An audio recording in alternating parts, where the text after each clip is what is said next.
Hey everybody, welcome to Hello Monday on Tuesday. Yes, it is a Tuesday. I hope you got my note yesterday that I couldn't join yesterday. I just was not feeling up to it. Um, and so here I am today. I thought about skipping for the week, but I said no, um, I just saying hi in the chat there. I can just do it on Tuesday because I really want to stay consistent doing something every week.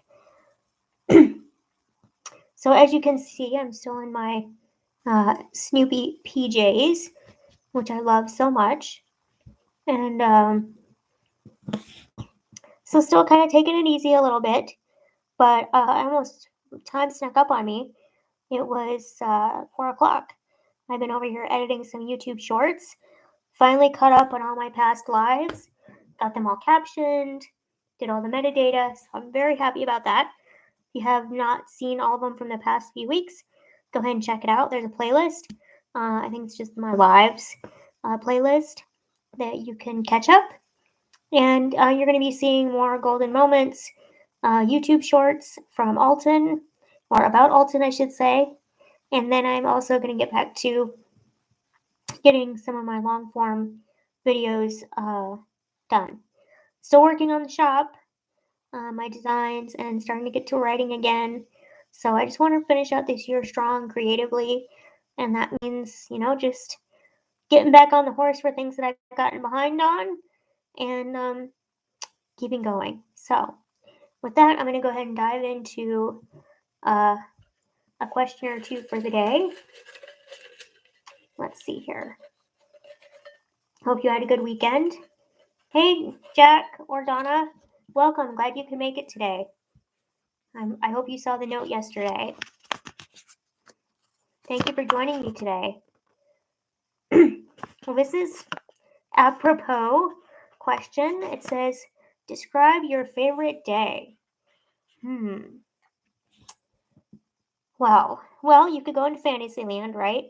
And a favorite day could be shopping spree on Rodeo Drive or going on some great European getaway vacation, um, going to somewhere in the Caribbean where they have those blue ocean waters and white sandy beaches. But I'll take it more reality. A perfect day here for me, everyday life is something where I get to sleep in. I have clean house. Alton is cooperating. I get to have fun with my husband. So we play some kind of game or something. I get to be creative. So that means some time in my office making something, designing something. Um, then, having dinner with friends because I love spending time with my friends. And then, yeah, being able to just relax and have fun and feel good. So I know that's kind of generic, but also specific with some certain things. And I'm very blessed to say that most days I can enjoy or have one or two of those things as well. So that's pretty awesome. It is not lost on me how much I appreciate being able to control my own schedule and have my own hours and pursue my own passions. And even though there are still hard days, and if you saw my kitchen right now, it is a mess. There are piles throughout my house, laundry to do, all the things. But I just a few years ago stopped prioritizing that because at the end of the day, that's not what you remember. You don't remember the piles of laundry. You don't remember all the dirty dishes. What you remember is the things you did, the connections you made, and, the impact you made. So I just don't stress about that stuff anymore. I try to maintain it to a point where it satisfies my sanity because I am an organized and tidy person, but I don't, what's the word I'm looking for? I don't let it stop my other pursuits. I used to do that. I used to prioritize the house over my passions. and I don't do that anymore because there will always be something. The thing, dirty dishes and laundry and paperwork and all the things. As soon as you empty that dishwasher or empty that laundry bin or empty that trash can, it will get filled up again. So, yeah, uh, that's kind of my favorite day. Day where I get to have fun, spend time with those I love, and be rested and feel good. So please share in the comments what is a favorite day to you or what elements make up a favorite day. I'd be curious to know. I think kind of probably you have some similar answers, but maybe there's something specific. Maybe you like to go snow skiing or scuba diving or something outdoorsy. That's not really my cup of tea. Feel free to share. I'm going to go ahead and answer another question here. Let's see who we got. When do I always get overcharged?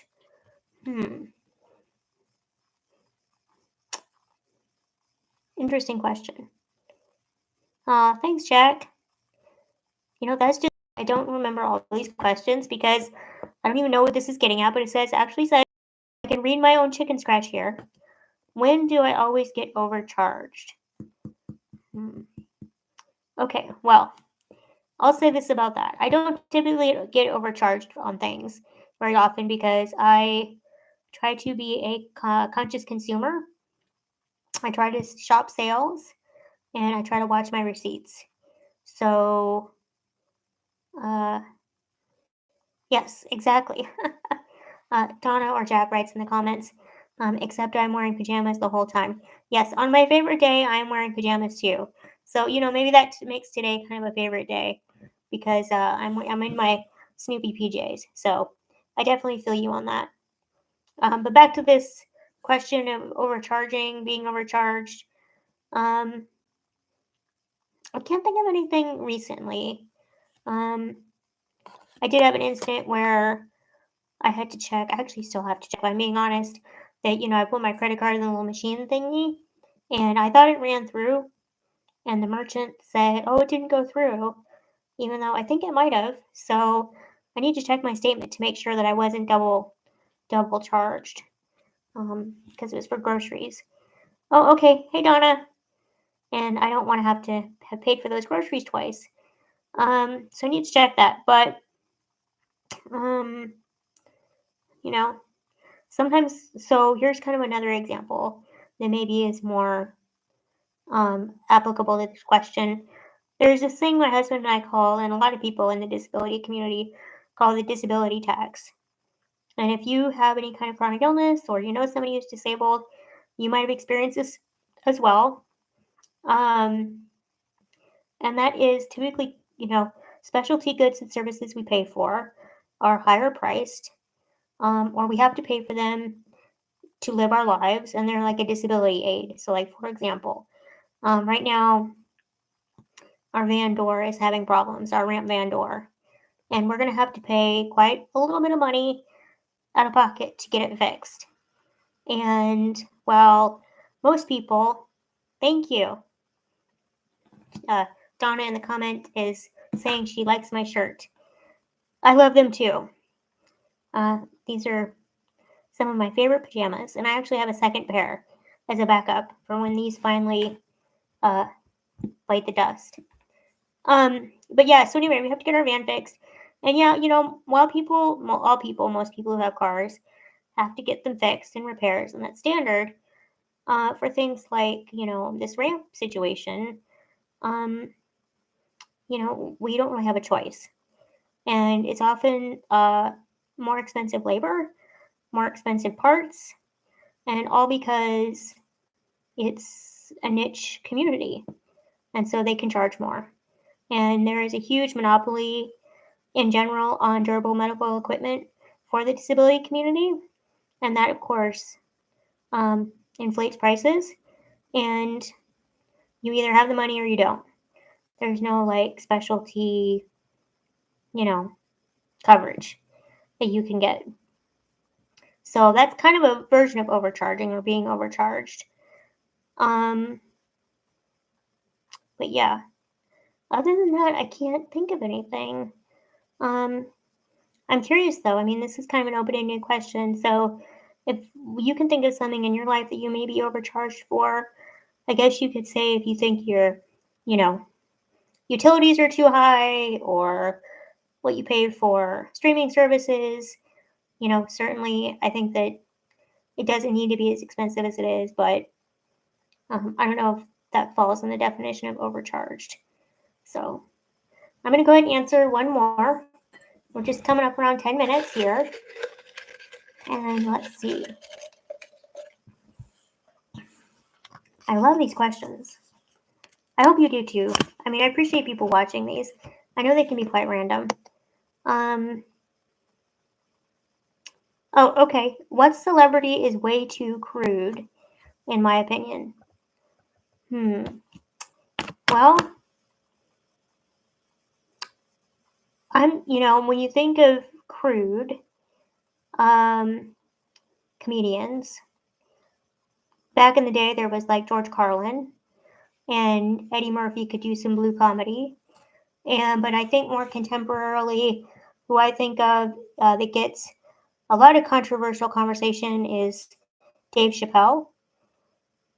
Um, and I did not consume a lot of any of their comedy, although I appreciate it. I appreciate it in the form of art. Like, some people don't like opera. Some people don't like, I happen to be one of those people. Some people don't like, rap music. I like some rap music. So it's kind of different strokes for different folks. But I watch sometimes when I catch them the Mark Twain Awards on PBS. And the Mark Twain Award is given typically to a comedian every year for their, outstanding contribution to the art form. And it's been given to everybody from, I think, like Steve Martin to Julia Louis-Dreyfus. Who else? I want to say Jerry Seinfeld maybe got it, but I could be wrong. But also Dave Chappelle got it one year. And you could say, well, that's kind of controversial, but he gave a really good speech. And while I don't agree with everything he said, I support his right to say it. And I think that when we start censoring things in this country, whether it's from, stand-up comedy routines to books or art, it's not a good thing. Now, I do believe in age restrictions. I think certain things are appropriate for certain audiences. But if we're going to stay on the level playing field of adult content, I really don't think there should be any censorship. And I think that the idea of cancel culture is also just stupid. I mean, if you don't like something, don't like it. But I feel that this weaponizing of opinion, especially subjective opinion, by canceling it, is just artificially made up and is created as a way to try to divide society. And if I don't like something, I'm just not going to watch it. But I'm not going to make a big deal about like, oh, cancel. There's a lot of things I don't like and I don't consume. And but if you want to and that's your thing, then go for it. I don't like people. I guess the golden rule for me is I don't like people telling me what I can and can't watch or like or not like, and I'm not going to do that to anybody else. So yeah. But if I didn't think of another perfect like thinking comedians, I was thinking of women that I maybe don't like, and like Roseanne Barr, that's a perfect example. I don't care for her or for comedy, but if some people want to go see her or watch her show, then that's their right. I don't have a big thing. Just like I thought it was not cool when people came out against Kathy Griffin. I mean, I saw her stand up and I watched her show back when it was on cable. I think it was like her My Life on the B List or something. And, so anyway, now I'm just rambling. If there's comedians that I didn't think of that you did, or you have a strong opinion about, keep it kind in the comments, but feel free to share. I don't consume a ton of comedy.